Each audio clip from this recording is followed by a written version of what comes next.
tayo ng gulay, ginataang gulay. Ayan na po. Malapit na siya maluto.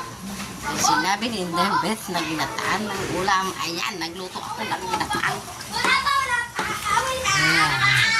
May kalabasa, may okra, sitaw, talong. Ayan, malapit na po maluto. Ayan. Ayan, pinapakuluan na lang siya. Ang pumilitin namin lutuan. Ayan. Ayan, malapit na maluto yung matitigas.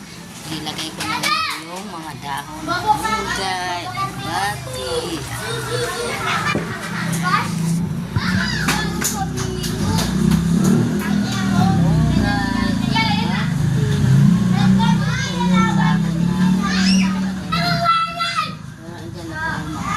Dito, nakaayos na po. Ayos na siya.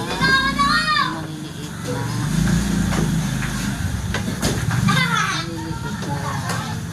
ipon. Ayan. Wow. Ako, luto na siya. Kaya papatayin na yung ako. Ayan. Ayan lang po. Thank you for watching.